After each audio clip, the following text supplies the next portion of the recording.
Welcome to Running for Real, a global community with a shared love and curiosity for running. Together we reconnect with the reasons why we love to run and discover ways it helps us become better people.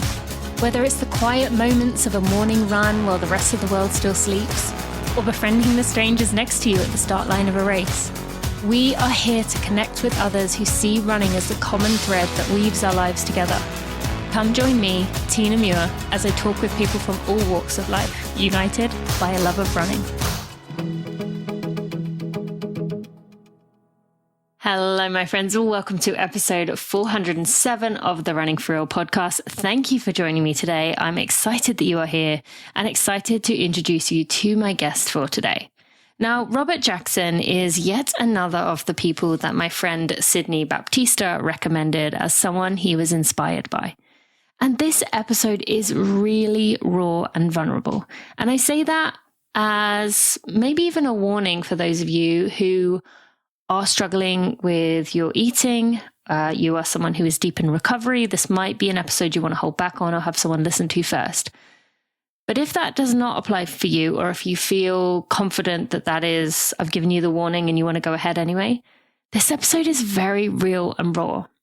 I really admire Robert for not only the improvement that he has shown and the way that he has handled some really tough moments, like his mother passing away, and trying to find his way as a Black man in a very white space, which is often the case. He also talks about being a family man, having 3 kids, having his wife and his family being most important. How do you get the training in? But beyond that, we also talk about the lack of perfection, how both of us struggle with perfection. So I think this episode goes very deep. And I think it's one that you're going to find really refreshing because I just admire and appreciate the way he was able to open up. And that takes so much courage. And when you have that courage, you can do anything. So let's go ahead and meet Robert. Friends, I am excited to introduce you to a brand new partner here at Running for Real. I am very excited to welcome Runna to the podcast. Runna is the #1 rated coaching app in the world with over 15,000 5-star reviews. And it's on a mission to make running as easy, effective, and enjoyable as possible. They do this via creating personalized running plans for all abilities, ranging from those starting their running journeys, it's like a couch to 5K, to elite runners, like 2:30 marathoners. All plans are built by Olympic athletes and expert coaches. Some of the features you might be interested in: they have strength and conditioning plans that are running specific and full body.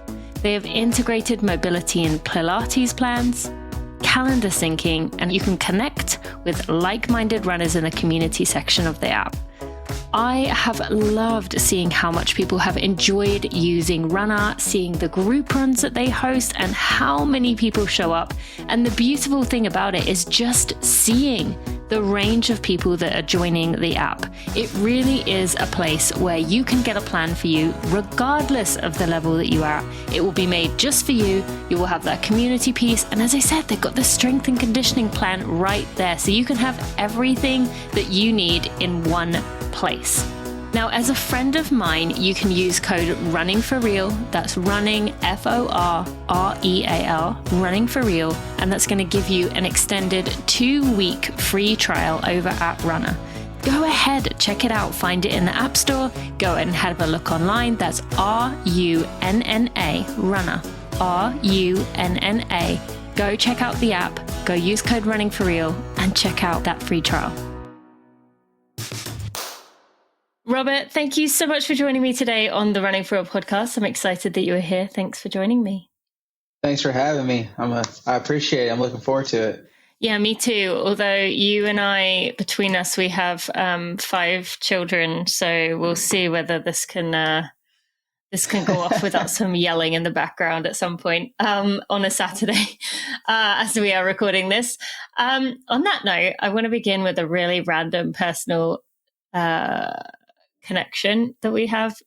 Our daughters have the same birthday, but your I have a 6-year-old and a 4-year-old, and my 4-year-old, her birthday is on your 6-year-old's birthday, which I just thought was kind of amazing.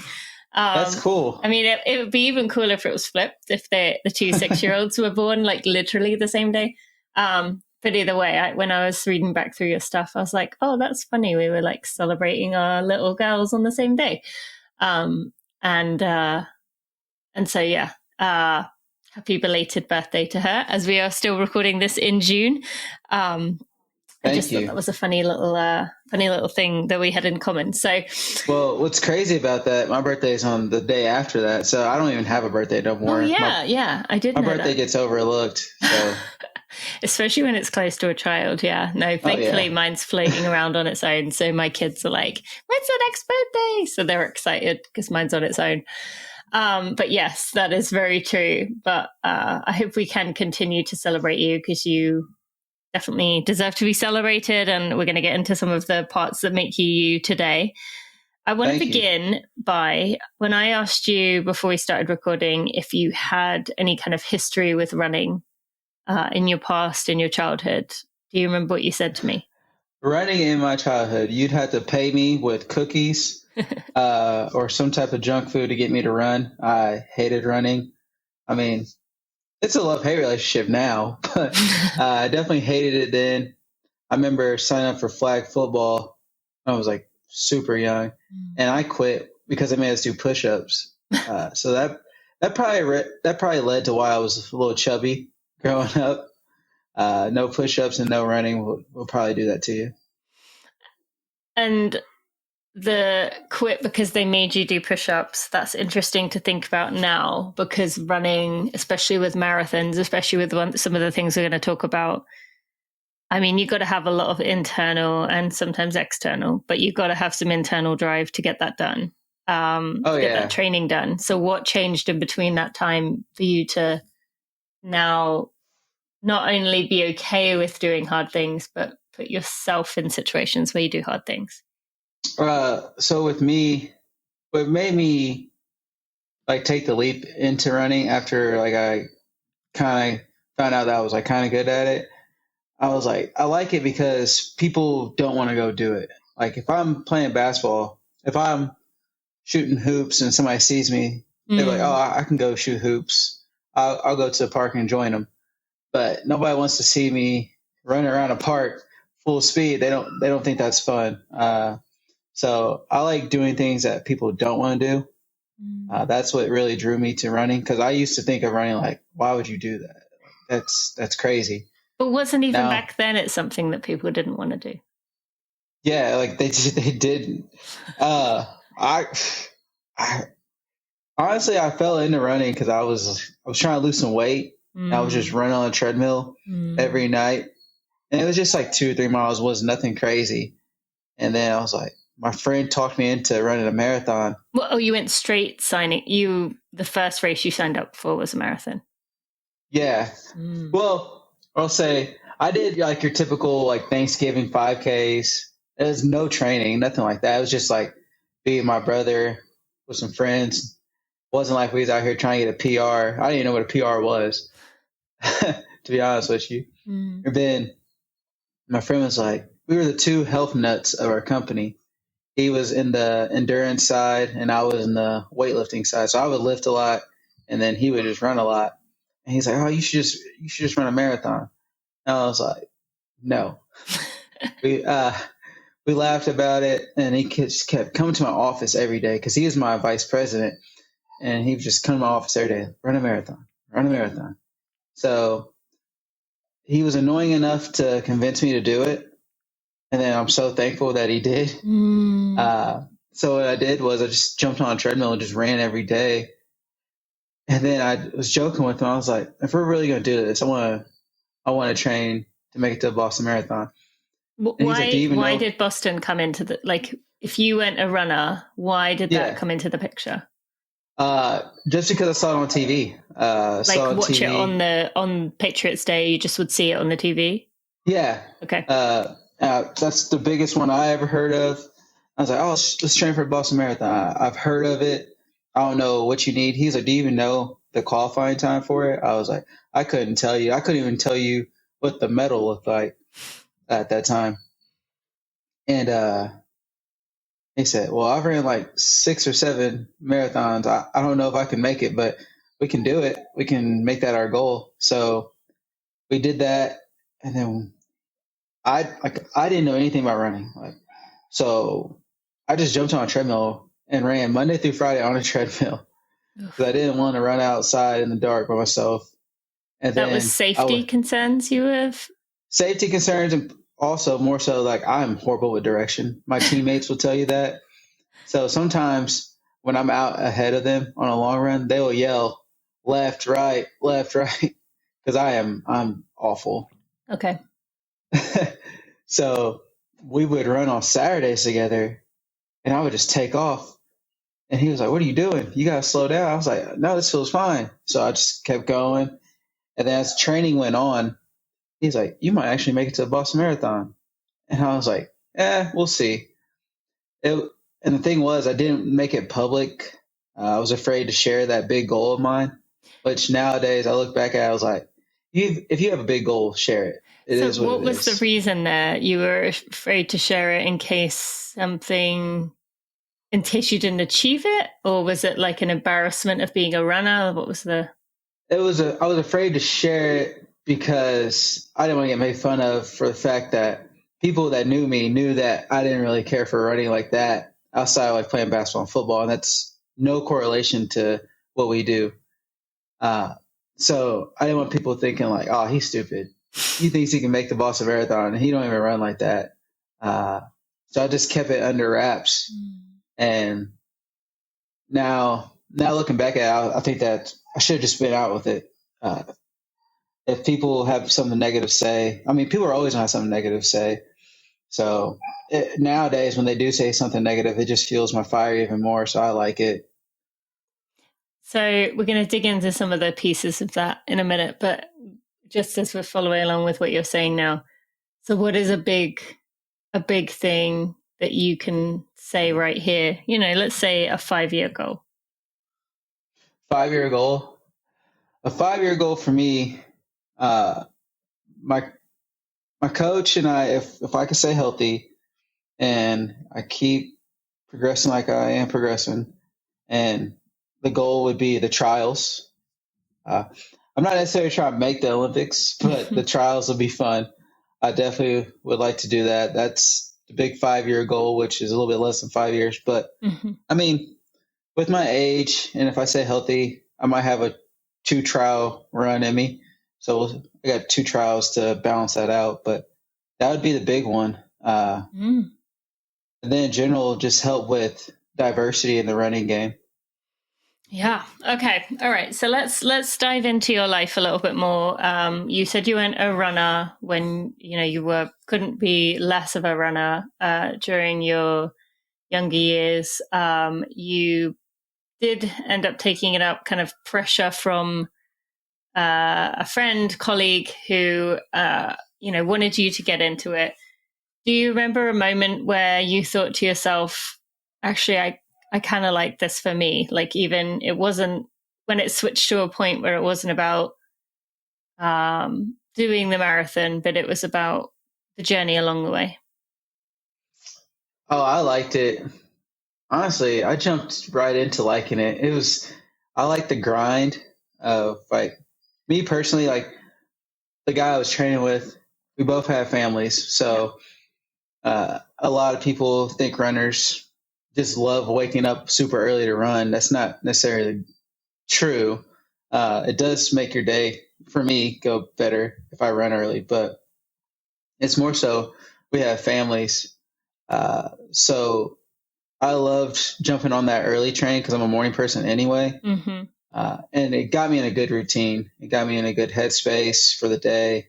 So that was a big thing that I liked right off the bat, just routine. I'm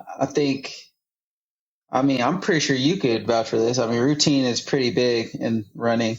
Little things can throw you off, so you try to stay as routine as possible. Mm-hmm. And you mentioned at the beginning, it was also kind of a way of maintaining your weight. Do you remember a moment where it switched more to being away from that as well?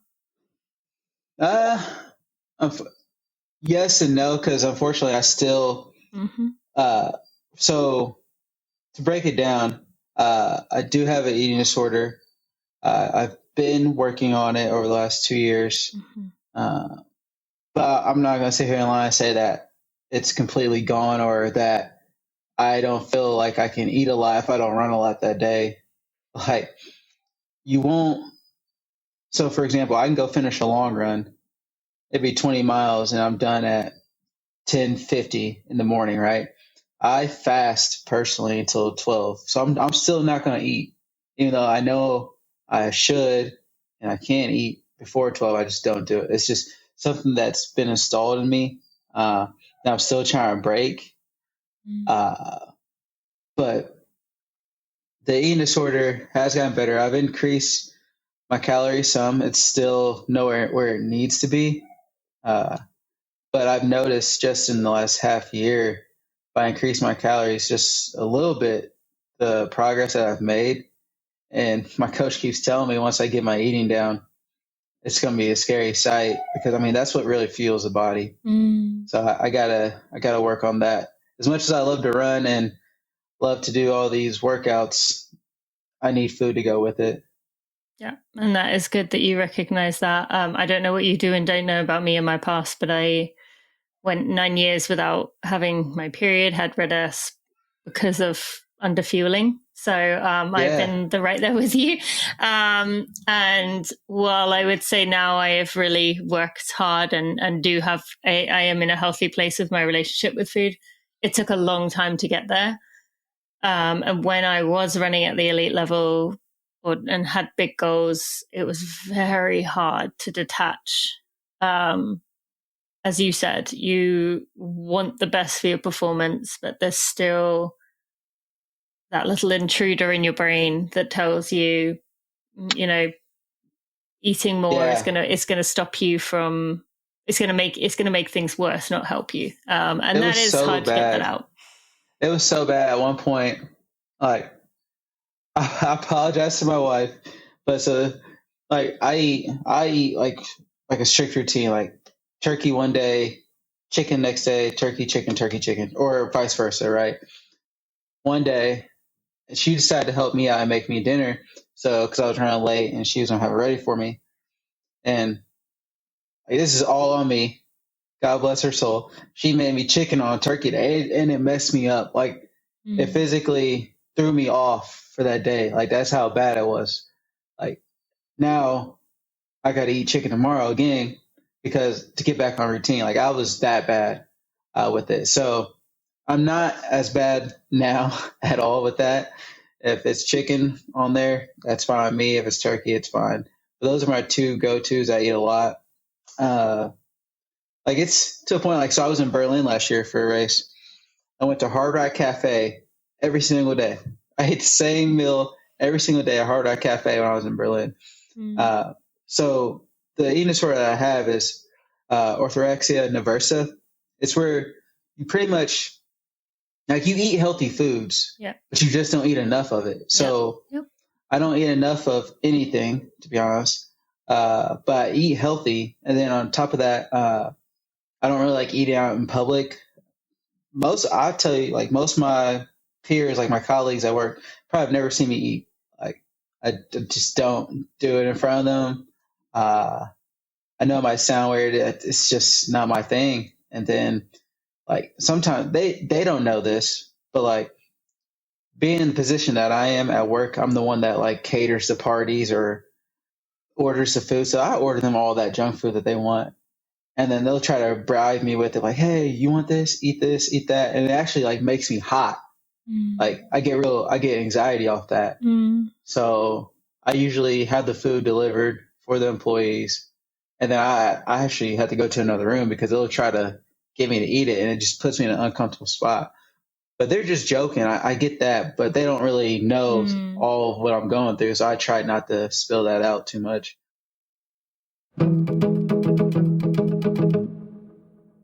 Fueling my body with whole foods is important, but I have to admit mine is not perfect. That's always why I start my day with AG1. I come down the stairs, I fill up my jug with water, put in a scoop of AG1, and it ensures that I'm filling any nutritional gaps that I might be missing with the food that I'm eating. AG1 is a foundational nutrition supplement that delivers daily nutrients and gut health support and is backed by multiple research studies so you can trust what you're putting in your body.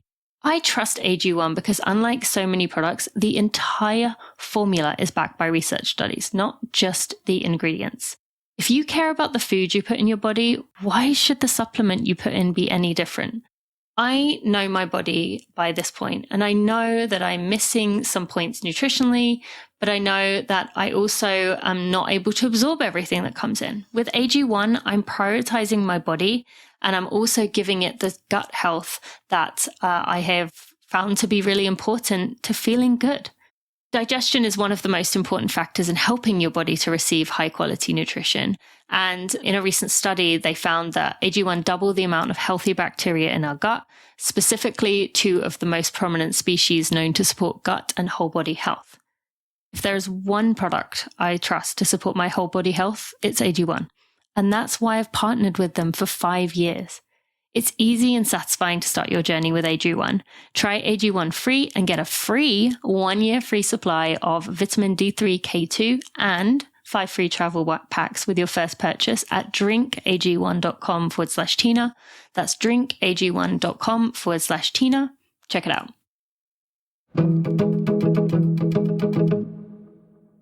Why is it that you feel, as someone who lived in the shadows with this for many, many years and just dealt with it all alone, I actually have often said that when you don't want to eat around other people, especially social events, that is a indicator that it's kind of taking over your life. With the platform that you have, okay, granted, we're not talking celebrity status of Runna in terms of walking down the street, but have you thought about how that could bring some of that shame out into the light and could help you work through it by maybe not necessarily with your colleagues, but putting it out? I mean, you're doing it right now in some ways, but what is your hope that you can find the support for, the strength to do, where do you kind of hope that you can go from here, or how can the community help you in supporting you to, if you have these goals, to reach that big 4-year goal that you mentioned to me, that has to be worked through. And so what would be the most helpful to you to try and process through it? So I do know every now and then my wife will just the 12 o'clock thing. I know it's silly, doing before 12, but sometimes she'll be eat this now, cause she'll see me get a little hangry sometimes, after a long run. And she's straight to the point. She makes me eat when she sees it. She's been really good at it. Once we found out what I was going through, and I opened up to her about it, because you have to think, when it comes to eating disorders, let's be honest, and more power to the females because they speak up about it, but it's mostly females that are going to speak up about it. Mm-hmm. Guys don't do that because they feel a sense of embarrassment, or that's just not a guy thing, because guys don't really like to ask for help. And because when I first came out with this, I said that you'd be shocked about how many people inbox me. Oh no, I wouldn't. Instagram. Mm-hmm. Yeah, a lot of guys inbox me on Instagram man, I suffer from this too. Yeah. It must have took a lot to talk about it, and it was. So once I actually got the courage to open up to her, she's helped me a lot tremendously. But I mean, some people just aren't going to accept it.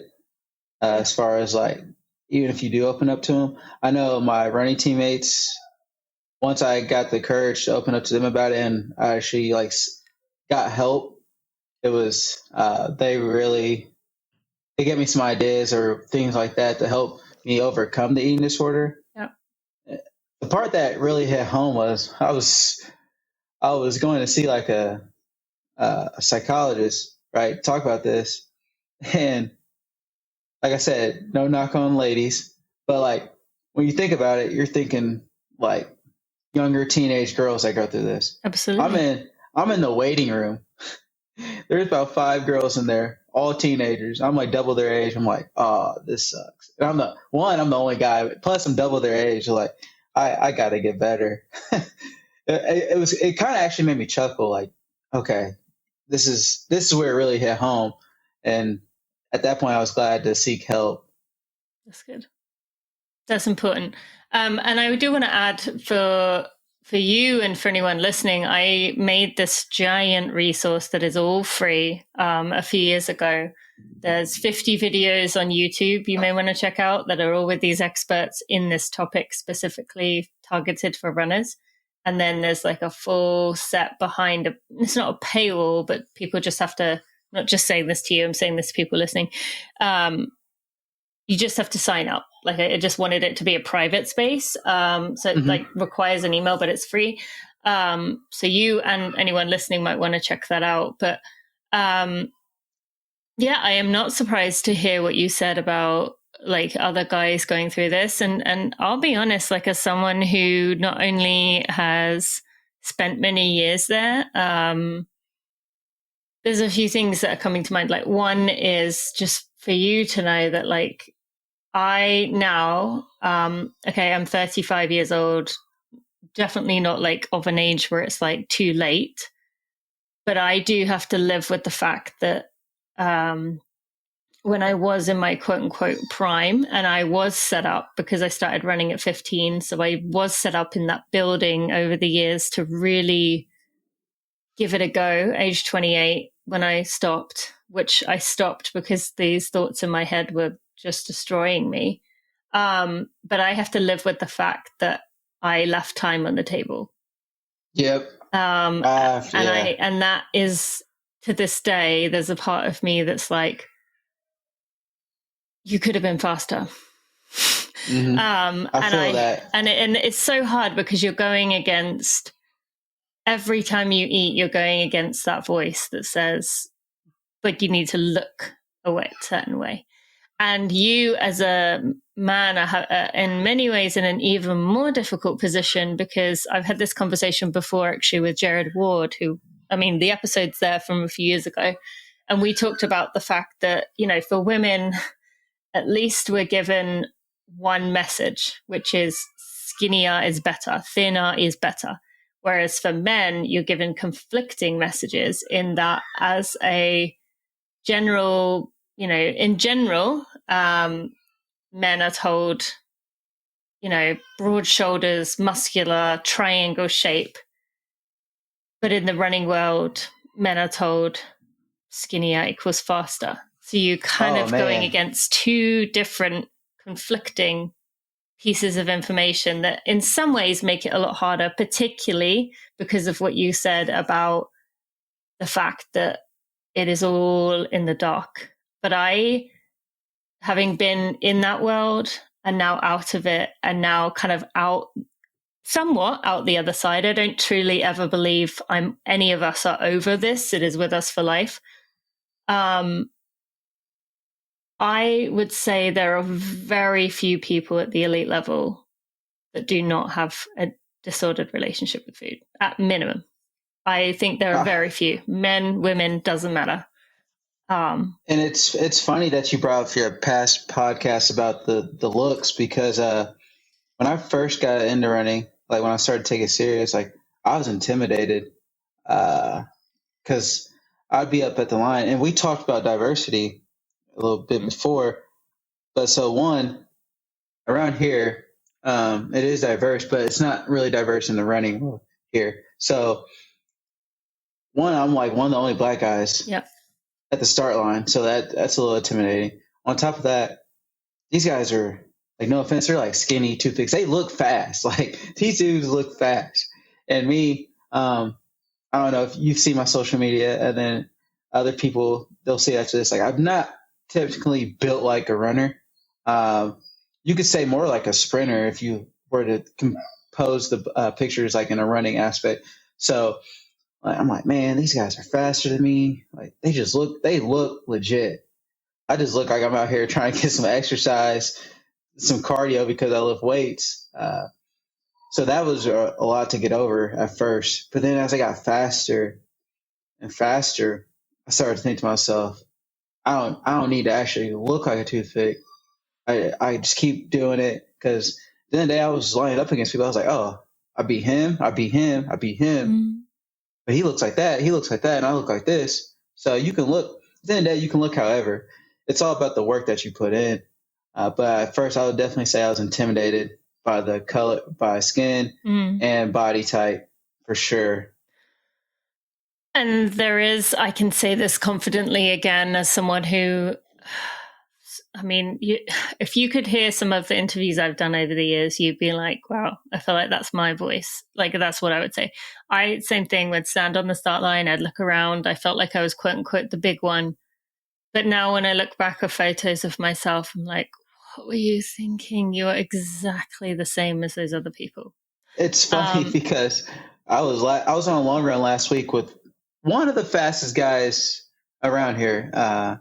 He was actually in the trials this past year when we were running together. He was like, so how do I continue to run and look ripped like you? I was like, that's the first time somebody's ever asked me that, because I'm trying to, at first I was always trying to look like you. Yeah. He said, no, I'd rather look like you. Yeah. I thought that was funny. That was the first time. But that's it. That's how things are. And it's so dysmorph. There's so much body dysmorphia. And all these focus areas we have on look. And it's not our fault. That's the thing.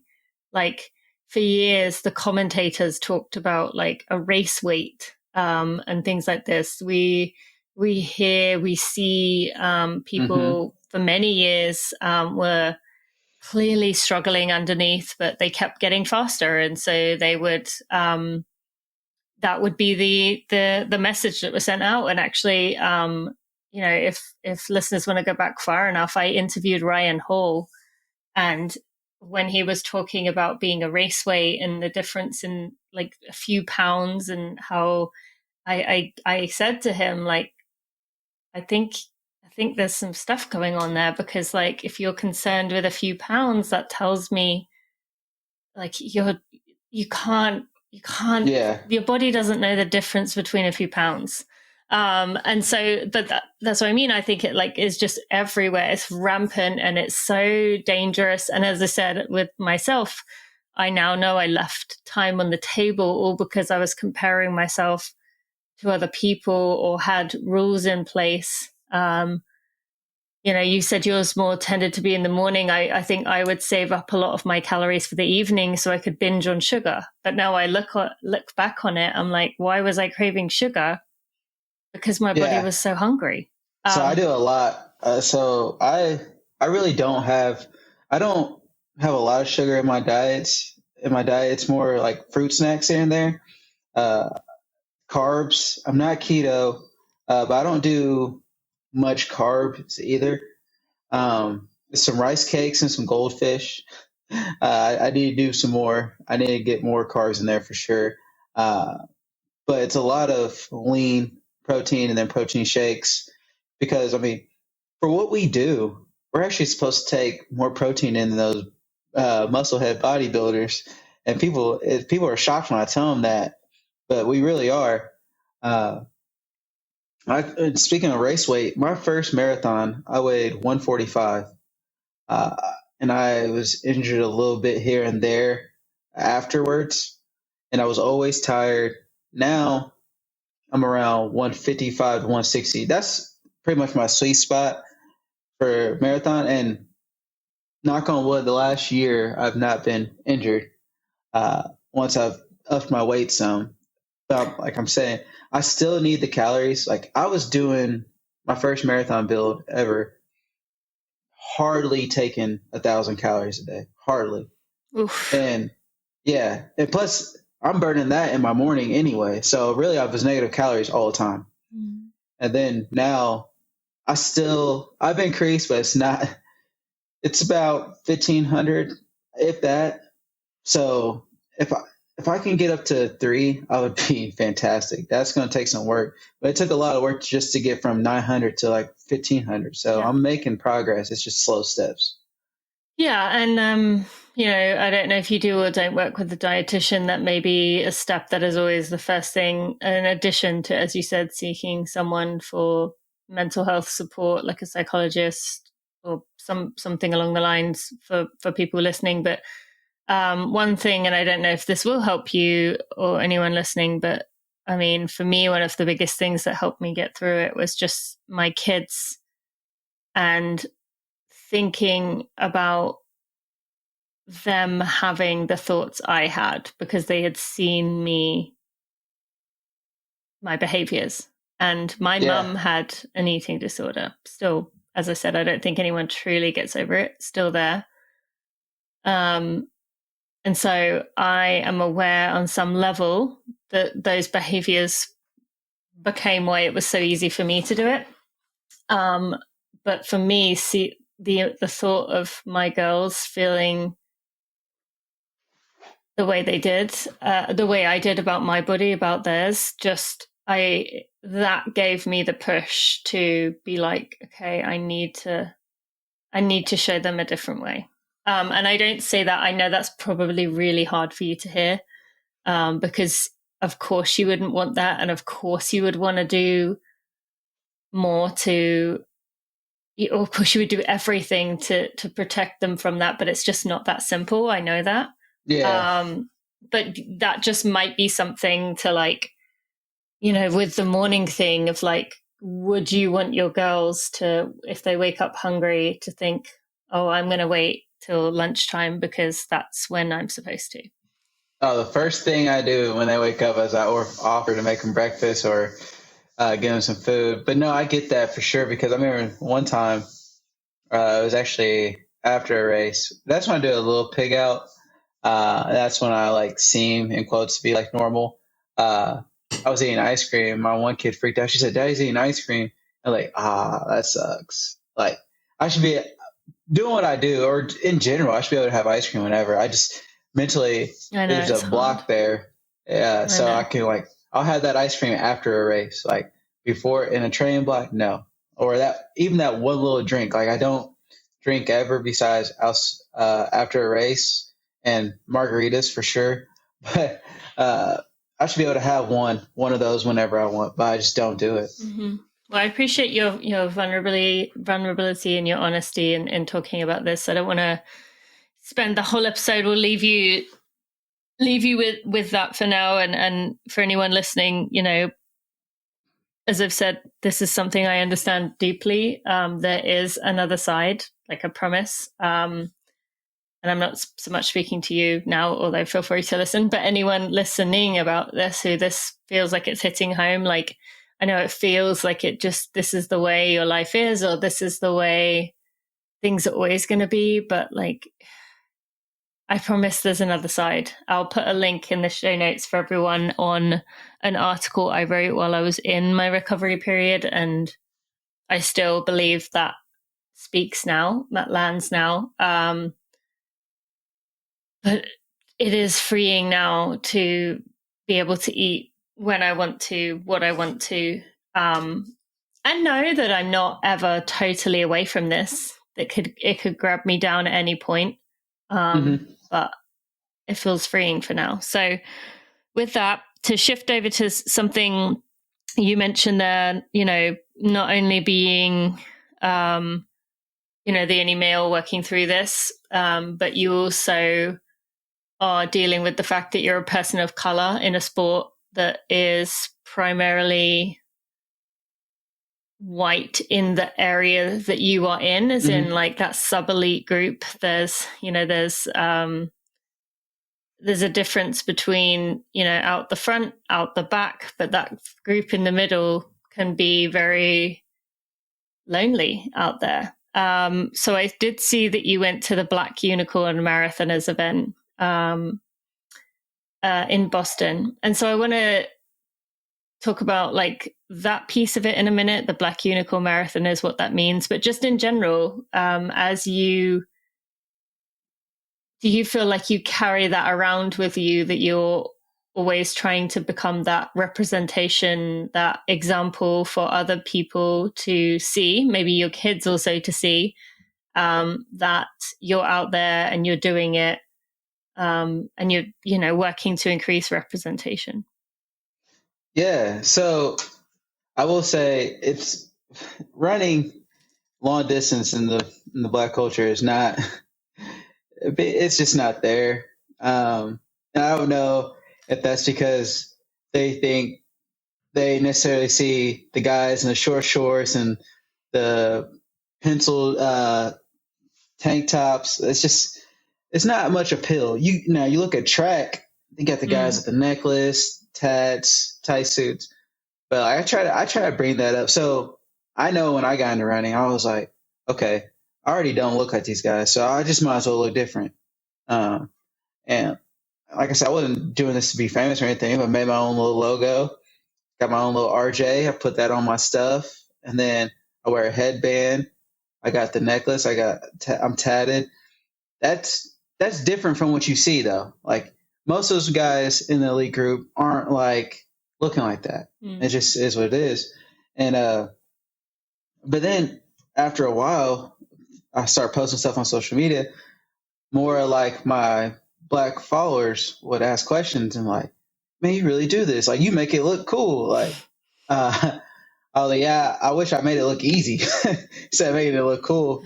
But I have people in my inbox of color that like ask for tips, and they want to get into running. But the first thing is like they just think they have to be fast. Like you don't have to be fast to run. It's all you got to do is put one foot in front of another. And me personally, I'm not going to knock anybody that doesn't run a certain speed, because at the end of the day, I'm not running certain speeds that I want to hit. So who am I to make fun of somebody or even talk about somebody that's not hitting speeds that they think are fast or slow?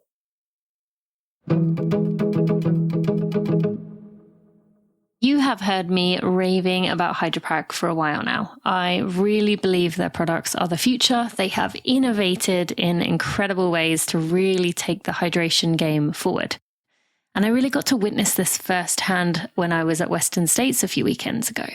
I got to see all the elite athletes carrying the HydroPack Sky Flasks among their other packs that went into their vests. But the Sky Flask I saw over and over again by the world's best ultra runners.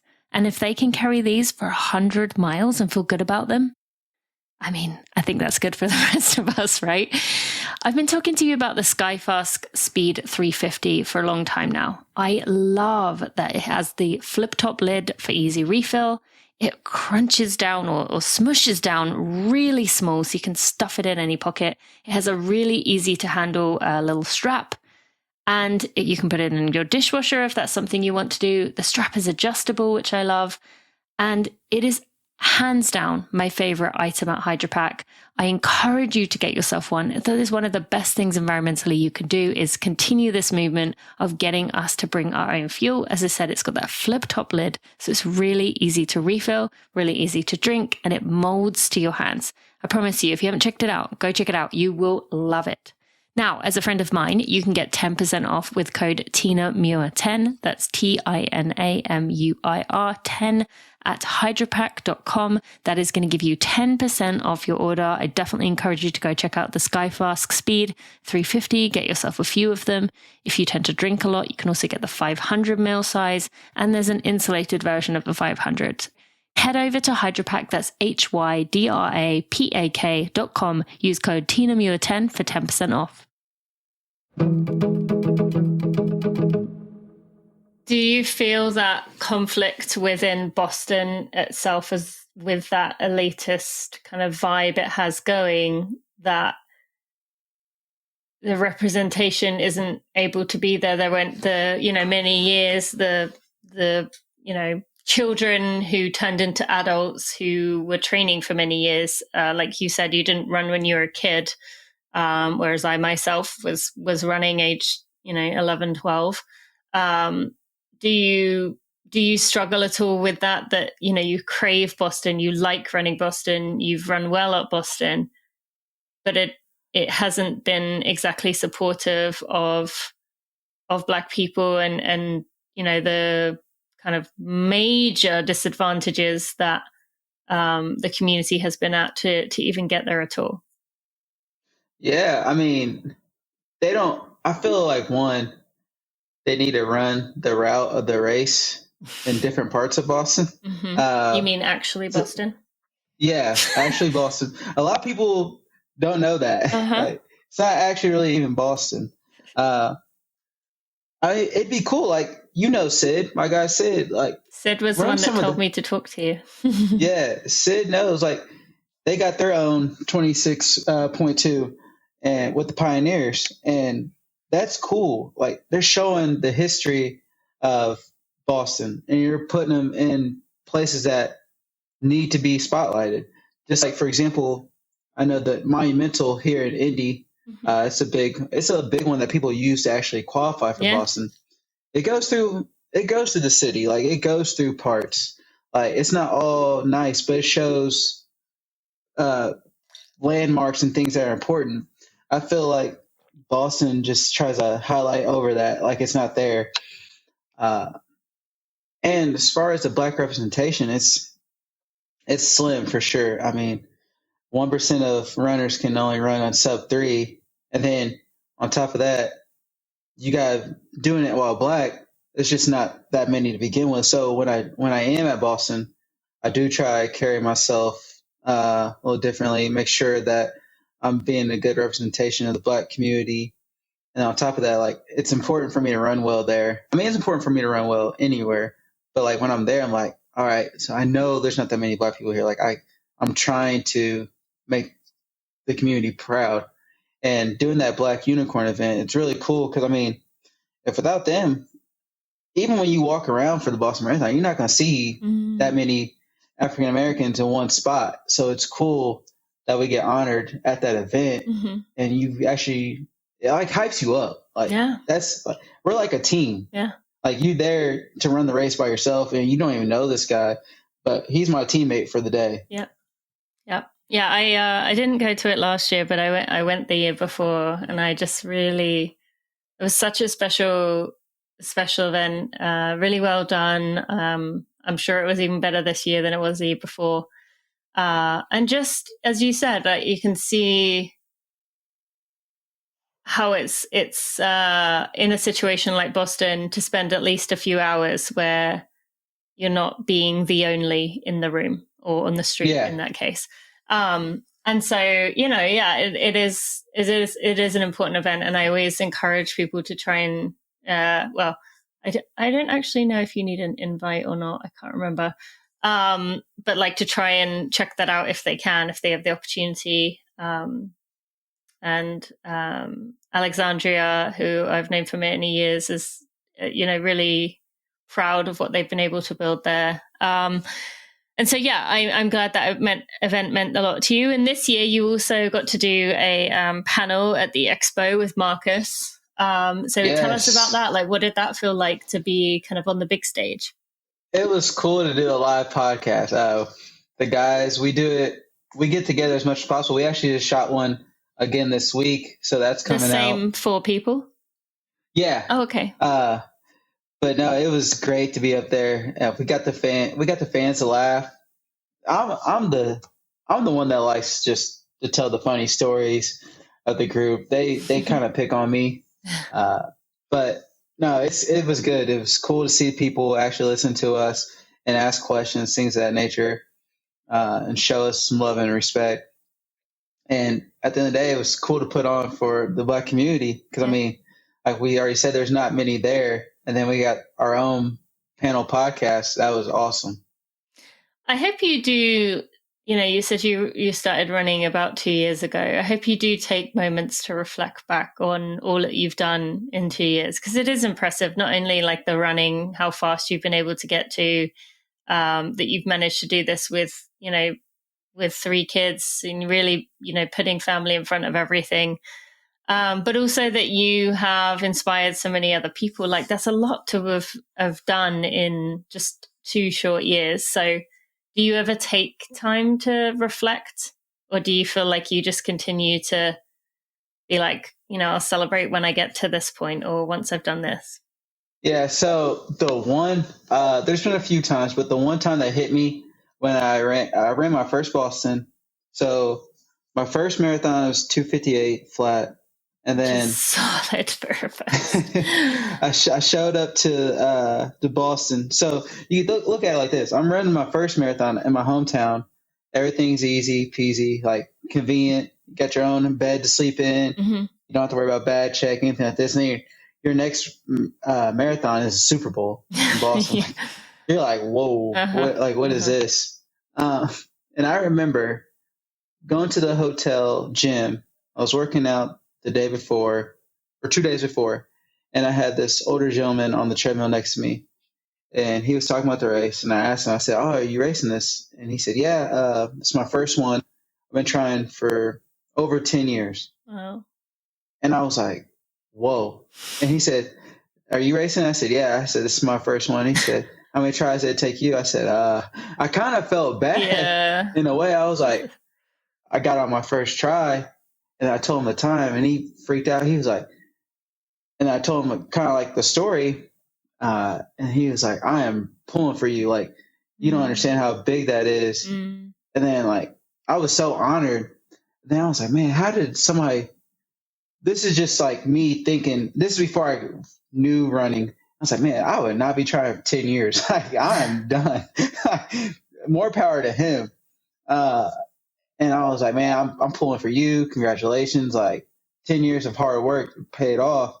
And then me, it just like 3 months paid off. Like, so that really put into perspective how hard it is. Like people try their whole life. Like Boston's people's Super Bowl. Yeah.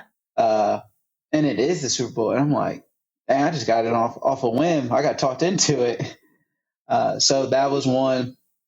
And then, ironically, the Boston last year, 2023, it was a good one for me. I had Achilles tendonitis. I got that late January. So honestly, my running was cut in half. And I did so many 20 milers that I didn't have to do a 20 miler the last month before Boston.